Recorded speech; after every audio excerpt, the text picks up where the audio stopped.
Holiday season is fast approaching. Ang dami na naghahanap ng mga sasakyan.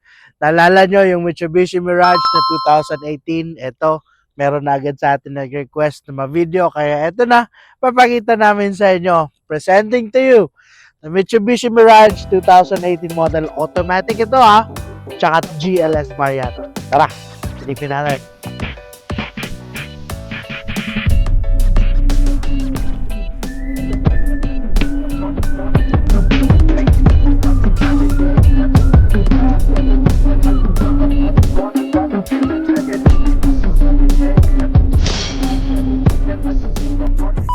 Dito sa front nitong GLS na Mitsubishi Mirage, makikita nyo yung napakalaking grill niya na chrome, and at the same time, naka-fog light po yan.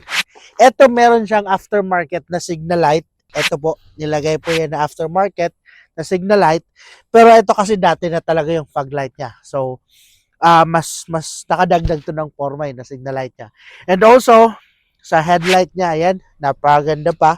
Wala pang basag, walang damage, and wala din sa mga scratches dito sa front. Dito tayo sa side. Sa side nito Mitsubishi Mirage, syempre naka-rain visor na siya, naka-signal light na rin dito, and meron siyang button para mag-access ka or mag-open ka, lock and unlock. Then sa front niya, so more or less nasa 70% yung tire tread niya. Naka-drum brake, naka-disc brake, and syempre naka-alloy rim na rin yan. Dito sa pinakalikod, ganun din, naka-alloy rim na siya, pero naka-drum brake lang din dito. So dito na side na to, wala ka naman masyado makikitang dents and scratches. So very minimal lang, pero napaka-tolerable pa rin naman niya. Okay? Dito sa pinakalikod, syempre, nakikita natin yung reverse camera niya. Pero actually, hindi ito working. So, ipapacheck na lang natin kung paano yan gumana. And meron siyang chrome line dito. Yung Mitsubishi badge. And of course, the Mirage G4. And ito, buo pa po siya. Wala pa siyang damage or wala pa siyang basag. Okay? So, ganyan din dito sa kabila. And ito, mapapansin nyo, medyo malaki yung exhaust niya. So, naka-open pipe siya. Medyo maingay lang talaga siya konti. Pero nababagay naman sa nagdadala. So kung binata ka, medyo bagay ito sa'yo. Kung may pamilya ka, so far okay din naman siya. Subukan nyo na lang. Dito sa kabilang side, of course, naka-rain visor din siya. Naka-alloy rim with 70 to 80% tire tread. Naka-drum brake, naka-disc brake, pero wala na dito yung button niya. So dito may susian ka na. And syempre, naka-signal light dito. So lahat yan working properly. And of course, wala din siyang mga dents and scratches dito sa side nito. Windows niya hanggang sa windshield niya, hanggang dun sa likod. So makikita nyo na kitang-kita siya sa loob. So naka-very light lang siya na tint. Actually, original tint pa yan.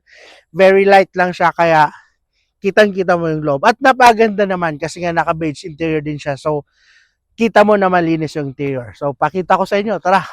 Dito sa interior ng Mitsubishi Mirage, ayan, makikita mo yung mga upuan. Ang ganda pa niya, wala pa siyang damage, wala pa siyang mga dumi-dumi. Anyway, bagong detailing lang din to, kaya makikita mo malinis na malinis.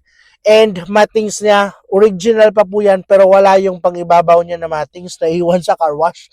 Pero tayo nang bahala niya mag-provide. And hanggang sa ceiling niya, malinis po yan. Okay? So, current odometer for this one is 57,943. Ayan po siya, medyo maingay. Okay? Dito sa second row, kasya dito 2 hanggang 3, actually hanggang 4 kung medyo maliliit lang naman. Pero mas advisable lang talaga hanggang 3 lang dito para mas comfortable. Kung 2 lang kayo, pwede mo ito ibaba para mas may armrest ka, may bottle holder ka dito. Okay?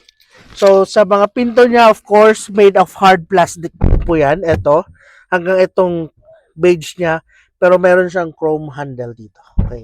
So lahat naman po yan naka-power windows sa front hanggang dito sa pinakalikod.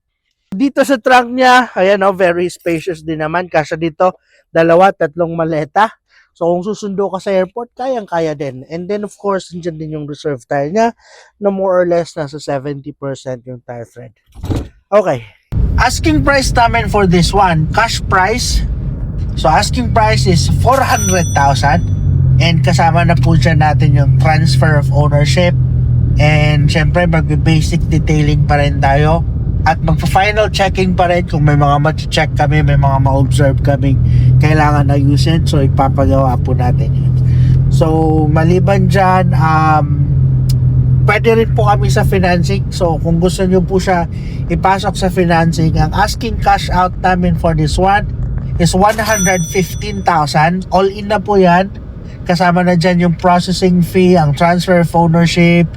Ang hindi lang dyan kasama yung insurance kasi ang insurance is optional. So 1 year, ang amortization is 30,694.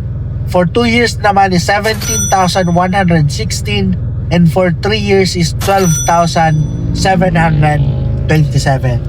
So if ever interested kayo sa financing, tawagan nyo kami, usap tayo para may latag ko sa inyo kung anong makailangan yung requirements. At mas gusto ko, i-check nyo muna itong sasakyan na to, i-test drive nyo.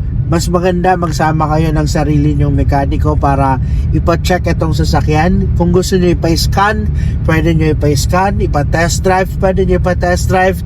Kung gusto nyo medyo malayo-layo ng test drive, pwede din naman po. Basta sagot nyo lang yung gasolina. So para at least, before nyo man ito bilhin or before man natin yung process, wala kayong pagsisisihan. At least na-test nyo yung sasakyan. Okay? At masubukan nyo, papatunayan nyo yung mga sinabi namin tungkol dito sa sasakyan ito. Okay? So schedule na lang kayo, tawag na lang kayo at visit kayo dito sa amin.